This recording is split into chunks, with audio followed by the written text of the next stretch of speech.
Before we begin this journey, please note that all imagery presented here is artistic metaphor. The content is intended for reference and cognitive expansion and does not substitute for professional psychological counseling or any form of therapy. There is a brutal truth that many of us spend our entire lives refusing to face. You are not truly kind. You are merely terrified. You believe that patiently enduring the rudeness of others is a virtue. You are convinced that suppressing the anger churning in your stomach to force a polite smile is a sign of spiritual maturity. You pride yourself on never disappointing anyone, on always being the emotional sedative in every relationship, always saying yes, even when every cell in your body is screaming a refusal. But let us examine this from the perspective of psychoanalysis. What you call kindness, when placed on the dissecting table of analysis, is actually a subtle personality disorder, a cowardly compromise your ego has signed with the fear of rejection. Carl Jung, the father of analytical psychology, was never gentle with those who claimed to be good people. He warned that compulsive kindness, the kind society often glorifies, is actually one of the most dangerous psychological disorders. Why? Because it is fake. It does not spring from an overflow of the soul, but from a deficit of self-esteem. It is not giving, it is a high-risk investment in the approval of others. When you drape yourself in the cloak of a perfect good person, you are not living a moral life. You are acting out a role to purchase safety, and the price of that role is not just exhaustion, it is the slow suicide of the authentic self. So I have a question for you, one that might make you uncomfortable but is necessary to begin this journey. Would your kindness still exist if there were no one there to witness, praise, or repay it? Or would it collapse instantly if the price were isolation? Look deep into the structure of your psychological life. Have you ever experienced this state? You attend a party, everyone praises you for being agreeable, harmonious, and polite. You smile, you say the right things, you help whoever needs it. But when you return home and slam the door shut, a terrifying emptiness envelops you. You feel exhausted, not physically, but because your soul has been drained.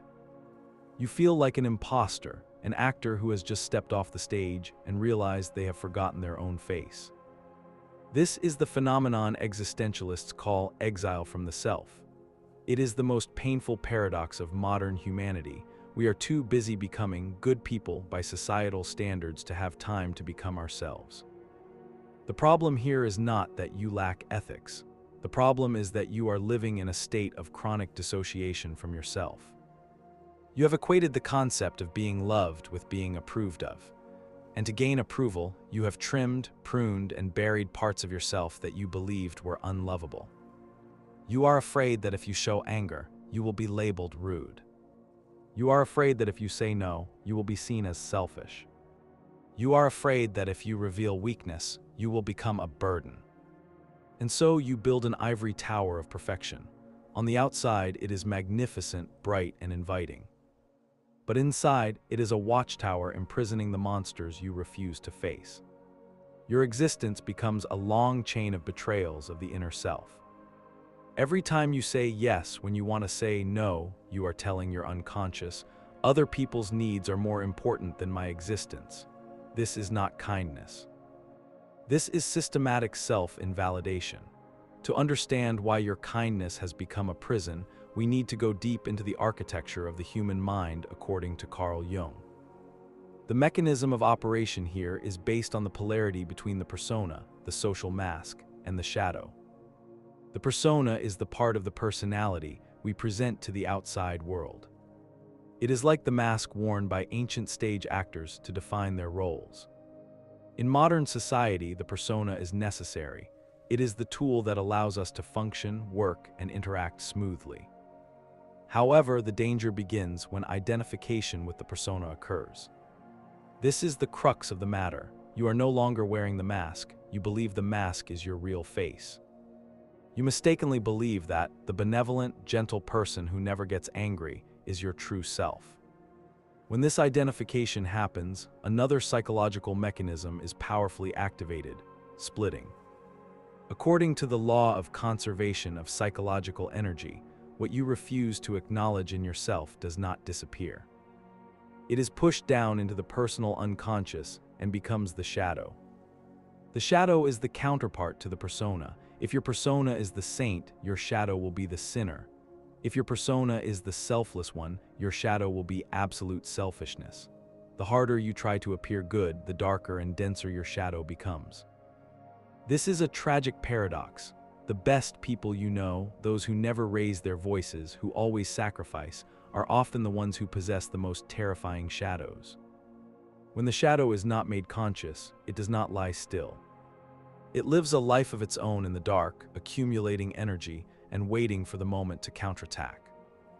That is why you see people considered the most gentle, the most moral, suddenly display cruel behavior, passive aggression, or fall into severe depression.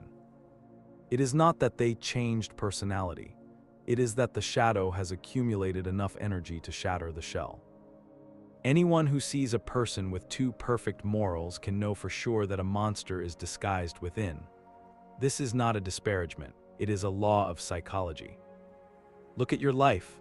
Are you the person who always says sorry, even when you have done nothing wrong? Do you feel a terrifying obsession at the thought of someone being angry with you? That is not kindness. That is cowardice wrapped in a moral shell.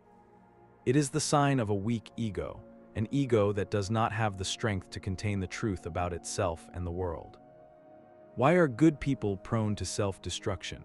In analytical psychology, excessive self-sacrifice often hides an unconscious desire for control or a primal guilt. When you appear overly kind, you are establishing a covert contract with the world. The terms are, I will erase myself so you can be comfortable. In exchange, you must love me, never leave me, and validate my existence. This is a mechanism of unconscious manipulation. You are using your kindness to extort affection from others. You are not giving freely, you are giving to create a debt. And when the other person does not fulfill the contract, when they don't say thank you, when they don't love you more, you feel betrayed. Resentment begins to accumulate.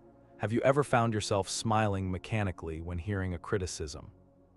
Or feeling your heart race and your throat tighten when someone asks, "What do you think?" and you automatically answer, "Everything is fine." These are symptoms of an overactive defense system. For chronic, good people, the dominant defense mechanism is usually reaction formation. This is the process of replacing an anxiety-provoking emotion with its opposite in consciousness. You hate a friend because they are more successful than you, but your conscious mind judges envy as wicked. So the defense mechanism kicks in, transforming that emotion into its opposite. You become exceptionally kind, enthusiastically praising and helping that friend.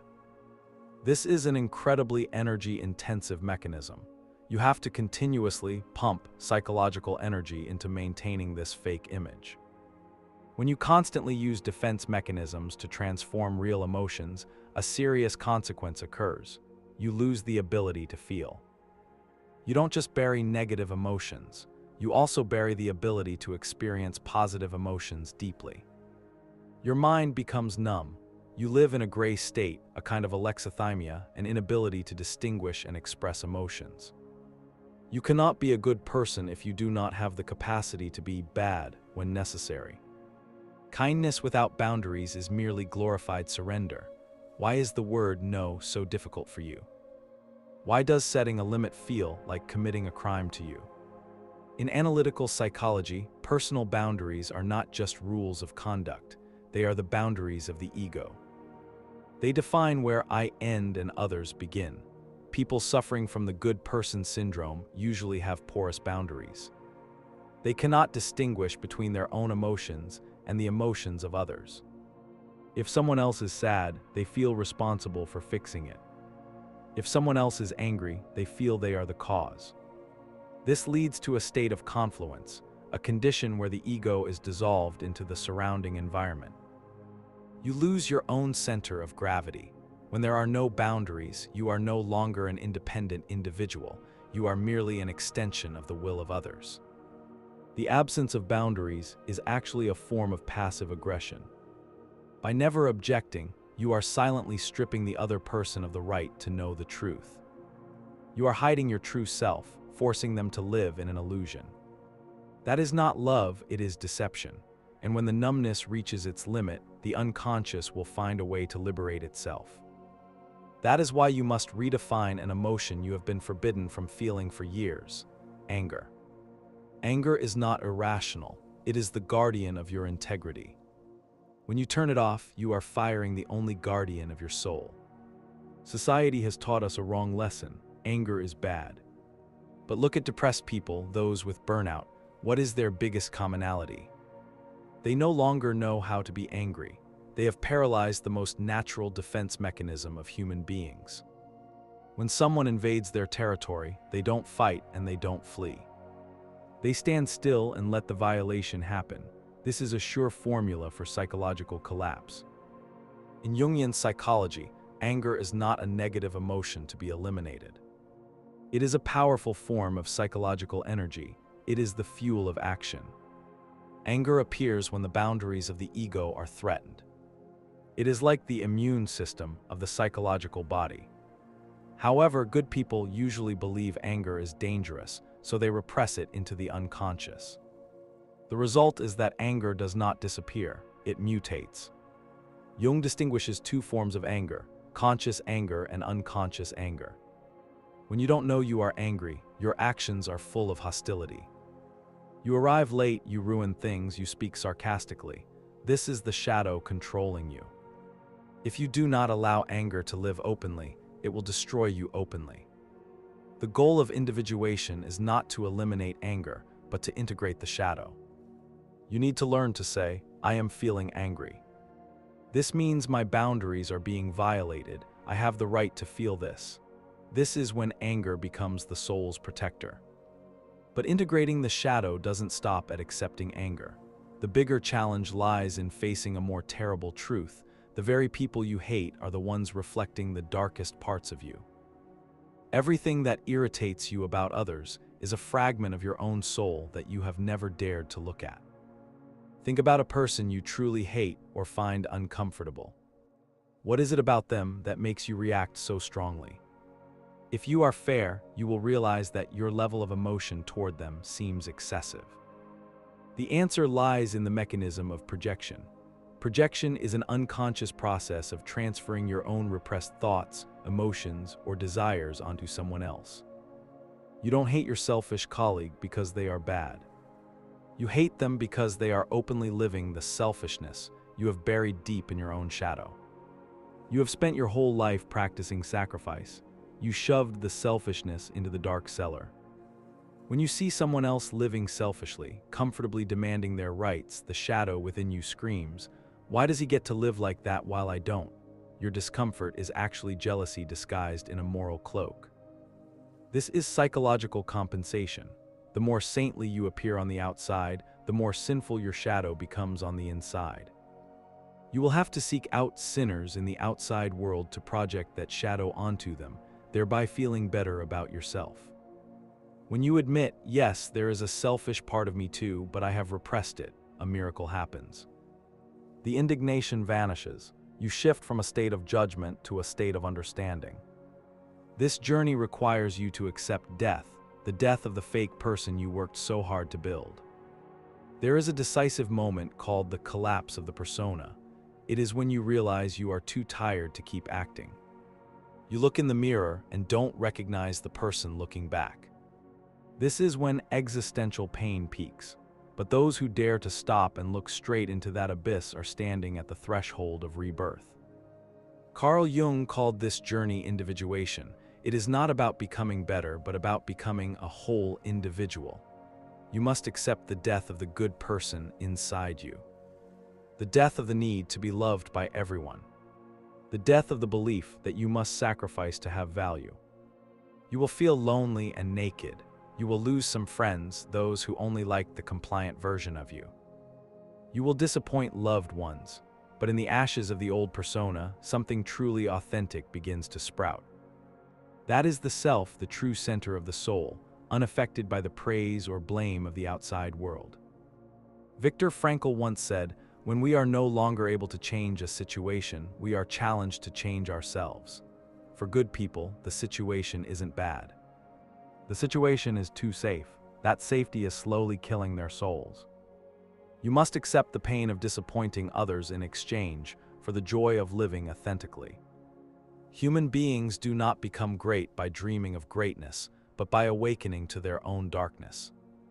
You must be a container large enough to hold both angels and demons. We have walked through the darkest paths to see that the shadow is not the enemy. It is a part of life energy. Integrating the shadow does not mean you become mean. It means you make it conscious. You realize you have the capacity for anger and you use that energy to protect boundaries. You realize you have possessiveness and you use it to cherish what you have. This is psychological alchemy. You turn the lead of base instincts into the gold of vital qualities. Kindness after integrating the shadow is no longer weak kindness, but strong kindness. There is a clear distinction between being nice and being kind. Nice is a surface behavior to avoid conflict, stemming from fear. Kind is an inner quality stemming from strength. A nice person will say yes to every request despite inner resentment. A kind person will say no when necessary, and that refusal is still full of respect. Which one do you want to be? Jung believed that the ultimate purpose of life is not shallow, optimistic happiness, but wholeness. A whole person is not someone without cracks. They are someone who can look straight at their cracks without shame. When you achieve this state, you no longer need to perform being a good person. Your kindness will naturally radiate as an overflow of a soul that is properly nourished. Do not try to be a saint, try to be a whole human being. Do not fear your shadow. Invite it out of the cellar, offer it a cup of tea, and ask what lesson it wants to teach you. Life is too short to live as an abridged version of yourself. Imagine standing on a hilltop after dropping the heavy backpack filled with the expectations of others. The space is silent. You no longer have to chase praise, nor do you have to shrink from criticism. You realize that your value is not defined by how useful you are to others, but by how authentic you are to yourself. That is the final destination: freedom to say yes, freedom to say no, and freedom to be yourself in both light and shadow. Now I want to hear from you, the person on the other side of the screen. Here is a question that requires courage to answer. What part of yourself have you lost just to keep a relationship or a beautiful image in the eyes of others? And if you could go back to that moment with what you know now, how would you act differently? Leave your answer below. Don't just write for others to read. Write to see the truth hiding within those lines yourself. Thank you for your patience in accompanying me on this profound and somewhat jagged journey. We have walked through the dark corridors of the unconscious, faced the monsters named shadow, and dissected defense mechanisms disguised as kindness. If this video made you uncomfortable or even angry, know that it is a good sign. It is a sign that the truth has hit a weak point. Do not try to turn off that discomfort, observe it. Psychology is not a sedative, it is a scalpel. It hurts, but it removes the boils that have existed for too long. If this content brings you a new perspective, a small awakening, please like and subscribe. Your support is the motivation for us to continue exploring the darker, deeper territories of the human mind. See you in the next psychological journeys. Remember, don't try to be better. Try to be whole. Goodbye.